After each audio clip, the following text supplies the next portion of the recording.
warahmatullahi wabarakatuh. Selamat siang Ibu Guru dan teman-teman semua yang berbahagia. Pertama-tama, marilah kita panjatkan puji dan syukur kita kepada Allah Subhanahu wa Ta'ala.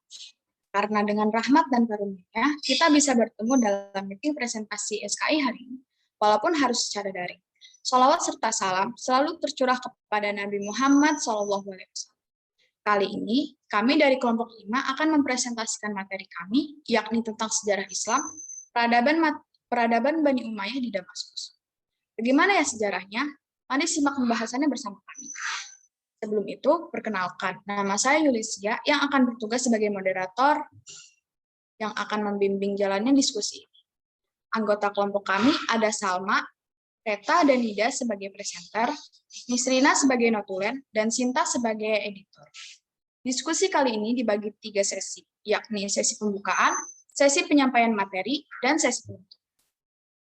Baik teman-teman, untuk sesi yang pertama, yaitu sesi pembukaan. Marilah kita mengucapkan basmalah bersama-sama. Bismillahirrahmanirrahim. Selanjutnya adalah penyampaian materi pertama yang akan dibawakan oleh Salma. Kepada Salma dipersilahkan.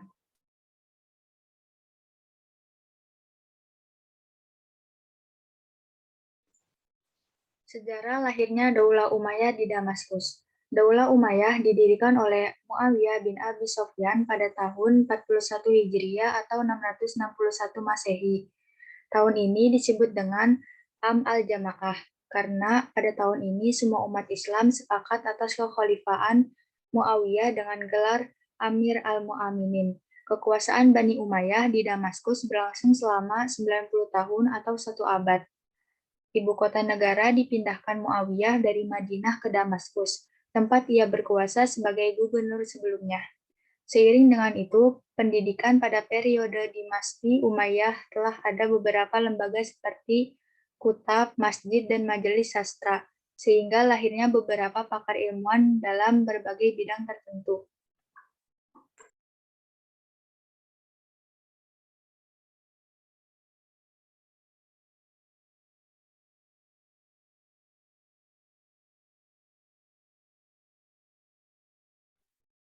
Untuk materi kedua akan dibawakan oleh Nida. Kepada Nida dipersilahkan.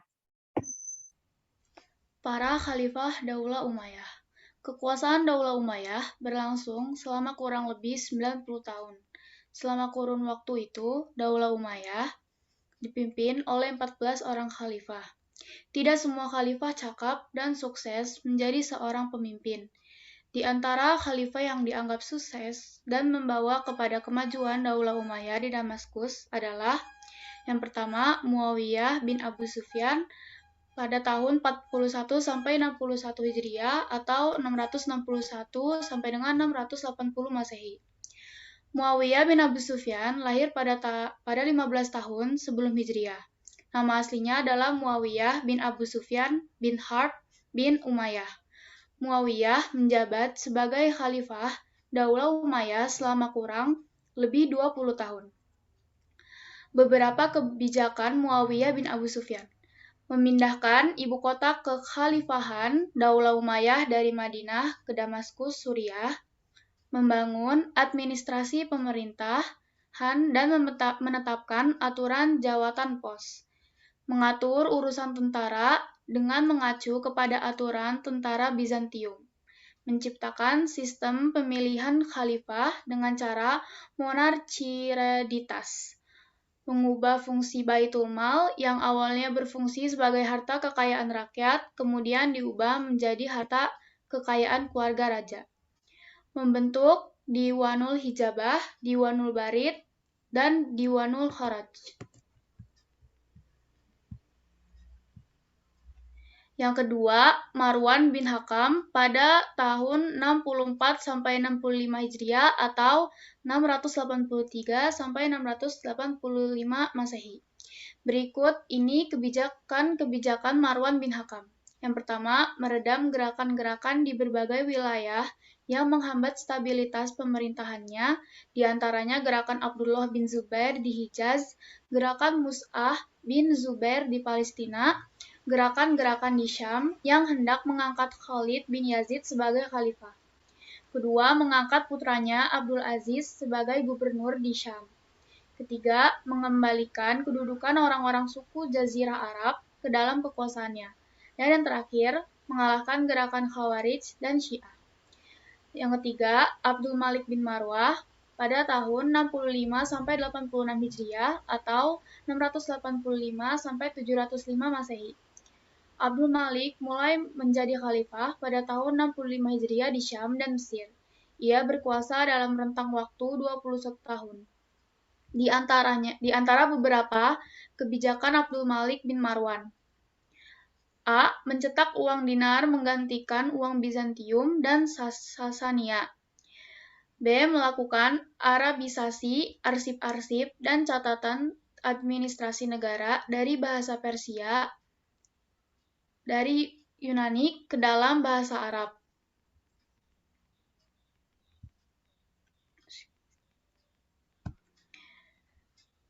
Keempat, Walid bin Abdul Malik pada tahun 86 sampai 96 Hijriah atau 705 sampai 715 Masehi. Walid bin Abdul Malik adalah putra dari Abdul Malik bin Marwan. Ia diangkat menjadi khalifah pada tahun 86 Hijriah.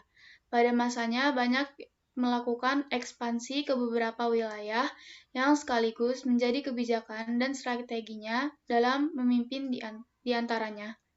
A. Penaklukan Andalusia di bawah pimpinan Gubernur Musa bin Nusair, Panglima Perang Tarif, dan juga Panglima Perang Tariq bin Ziyad. B. Penaklukan wilayah Kaskar di bawah komando pimpinan Khurasan, Qutaibah bin Muslim al-Bahili yang pernah menjabat Gubernur Irak, Persia, dan Khurasan.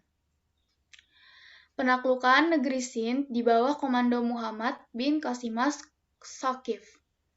Mengembangkan seni kebudayaan sehingga menjadi karya seni bercorak Islam dan menjadi kebudayaan tertinggi kala itu.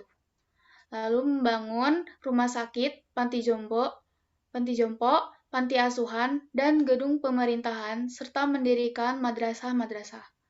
Dan yang terakhir, merenovasi Masjidil Haram, mengadakan perbaikan makam Rasulullah SAW, serta merenovasi Masjid Nabawi dan Masjid Umawi di Damaskus. Kelima, Umar bin Abdul Aziz dari tahun 99 sampai 101 Hijriah atau 717 sampai 720 Masehi. Umar bin Abdul Aziz dilahirkan di Halwan, Mesir pada 61 Hijriah. Ia adalah cicit dari Umar bin Khattab. Umar bin Abdul Aziz menjabat sebagai khalifah selama kurang lebih 2 tahun 5 bulan. Beberapa kebijakan Umar bin Abdul Aziz. Yang pertama, mengupayakan pengumpulan hadis untuk dipilih antara hadis sahih dan palsu dan menunjuk Imam Muslim bin Syahib Az-Zuhri sebagai koordinatornya. Berkat usaha ini tercapailah pembukuan hadis. Menghentikan pemungutan pajak dari mu'alaf dan memangkas pajak dari orang Nasrani. Kebijakan ini membuat orang-orang berbondong untuk memeluk Islam. Menghidupkan kembali ajaran Al-Quran dan As-Sunnah. Lalu menetapkan hukum berdasarkan syariat Islam dengan tegas. Memindahkan sekolah kedokteran dari Iskandaria, Mesir ke Antioka dan Haran, Turki. Mengutus delegasi untuk mengawasi kinerja para gubernur di berbagai daerah agar selalu menerapkan keadilan dan kebenaran dalam memimpin. Dan yang terakhir, mengganti kedudukan gubernur yang tidak taat agama. Untuk materi selanjutnya akan dibacakan oleh Reta. Pada Reta dipersilahkan. Dan ilmu pengetahuan Daulah Umayyah di Damaskus. 1. Muawiyah dan keturunannya tidak saja dikenal sebagai pahlawan dalam ekspansi berbesaran dunia Islam, tetapi juga dikenal sebagai pembaharu, baik dalam bidang politik, ekonomi, kemasyarakatan, dan ilmu pengetahuan. Berbagai kebijakan penting pada Daulah Umayyah antara lain.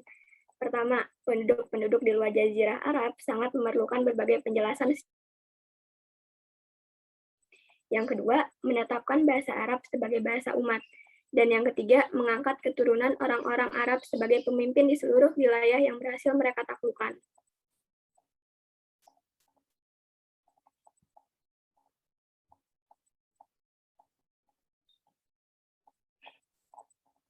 Kemajuan-kemajuan tersebut meliputi berbagai bidang sebagai berikut. 1. Bidang ilmu pengetahuan. Ada 2 aspek ilmu pengetahuan yang berkembang, yaitu ilmu pengetahuan agama dan ilmu pengetahuan umum. Kedua ilmu pengetahuan itu semakin berkembang setelah Daulah Umayyah berhasil menguasai Spanyol, Afrika Utara, Palestina, Semenanjung Arabia, daerah Rusia, dan kepulauan yang terdapat di Laut Tengah, Siprus, dan Rhodes. Bidang ekonomi dan administrasi pemerintahan. Daulah Umayyah sudah membentuk organisasi ketatanegaraan meliputi 1. Andimusiasi, yaitu organisasi politik, An-Nizamul Idari, organisasi tata usaha negara, An-Nizamul Mal, organisasi keuangan, An-Nizamul Harbi, organisasi pertahanan, An-Nizamul Qadai, organisasi kehakiman. Bidang pembangunan kota. Pusat peradaban Daulah Umayyah di Damaskus terletak di beberapa kota sebagai berikut. 1.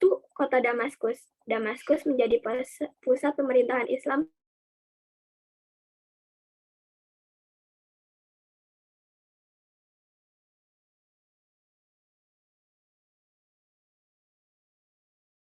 Kota Damaskus dipercantik lagi dengan berbagai fasilitas umum sehingga menjadi buah bibir pada masa itu. B. Kota Kairawan dibentuk oleh Gubernur Afrika Utara Uqbah bin Nafi al-Fihri yang diangkat oleh Muawiyah bin Abu Sufyan. Uqbah membangun Kairawan sebagai benteng perlindungan bagi pasukan tentara kaum muslimin. Kairawan yang letaknya jauh dari pantai menjadikan kaum muslimin merasa aman dari serangan tentara Romawi.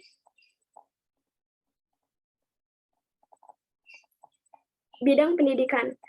Perkembangan ilmu pengetahuan pada masa ini dikelompokkan sebagai berikut. 1. Kedokteran. Ahli kedokteran pada masa Daulah Umayyah adalah Abu Al-Qasim Al-Zahrawi. Beliau dikenal sebagai ahli bedah, perintis ilmu penyakit telinga, dan pelopor ilmu kulit. Karyanya yang terkenal berjudul Al-Ta'rif Liman dan Al-Jaza Al-Ta'lif. Sejarah. Salah satu tokoh terkenal dalam bidang sejarah antara lain Abu Bakar bin Umar atau nama lainnya Ibn Qitiyah dengan karyanya berjudul Tarik Iftitah Al-Andalus. Abu Marwan Abdul Malik bin Habib dengan karyanya yang terkenal berjudul Al-Tarik. 3. Bahasa dan sastra. Tokoh terkenal pada masa ini antara lain Abu Abdullah, karyanya dalam bentuk prosa berjudul Risalah Al-Awabi wa Al-Zawawi, Kashf Al-Zakwa, Azhar Al-Syaq, dan Hanud Attar. Ali Al-Khali, karyanya yang terkenal Al-Amali dan Al-Nawadir. Abu Amr ibn Muhammad dengan karyanya Al-Farid.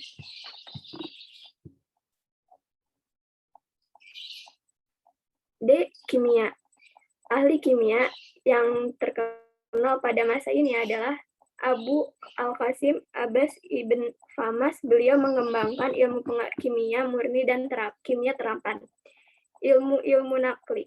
Ilmu nakli meliputi ilmu qiraat, ilmu tafsir, ilmu hadis, ilmu fikih, ilmu nahwu, ilmu bahasa dan kesusastraan. Ahli ilmu tafsir pada masa ini adalah Ibnu Abbas. Ahli ilmu hadis yaitu Muhammad bin Syihab Az-Zuhri, Hasan Basri.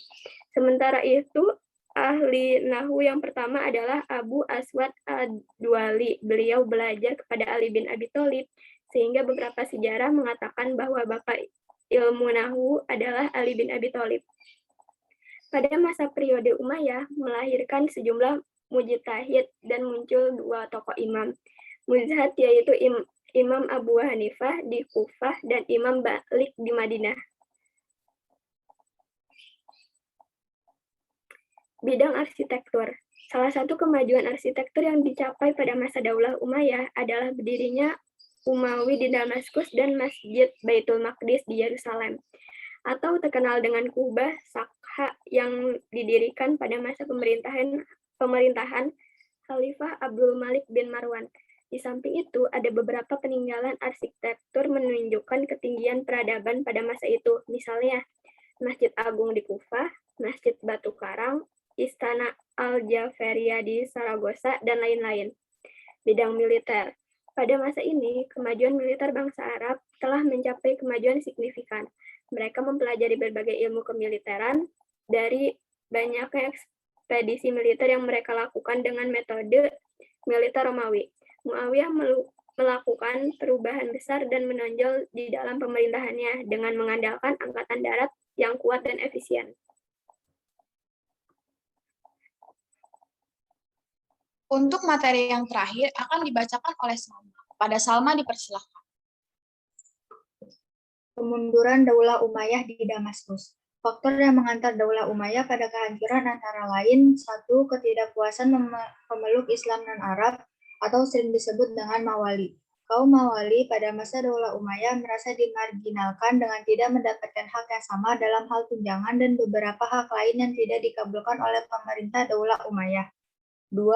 Sistem pemilihan khalifah melalui garis keturunan atau monarki hereditas merupakan sesuatu yang baru bagi bangsa Arab. Sistem ini pada prakteknya sering menyebabkan terjadinya persaingan yang tidak sehat untuk berebut kekuasaan di kalangan keluarga dan terkadang tidak melalui pertimbangan matang berkaitan dengan faktor pengalaman dan usia. 3. Terjadinya persaingan antara kelompok suku Arab Mudariyah atau Arab Utara dan suku Arab Himyariyah atau Arab Selatan. Daulah Umayyah cenderung membela kepada salah satu pihak. 4. Konflik dari beberapa golongan yang melatar belakangi terbentuknya Daulah Umayyah pada masa awal pembentukan seperti kaum Syiah, Khawarij yang terus berkembang menjadi gerakan oposisi yang semakin kuat dan mengancam kedaulatan Daulah Umayyah.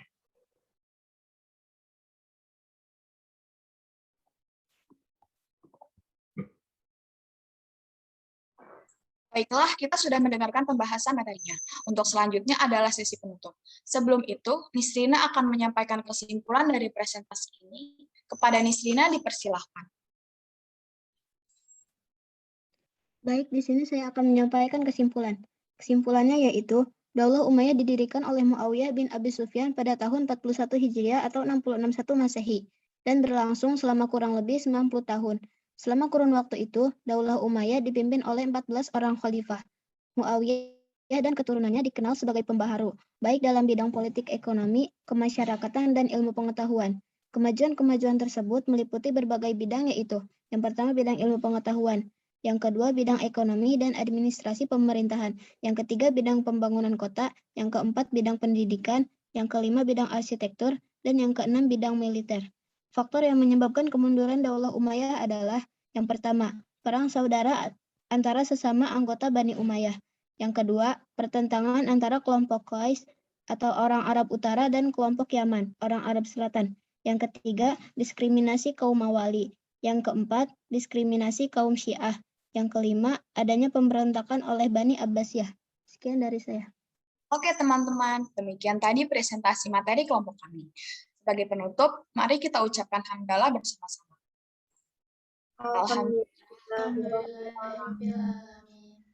Saya sebagai moderator mohon maaf atas kekurangannya. Dan terima kasih atas perhatiannya. Wassalamualaikum warahmatullahi wabarakatuh.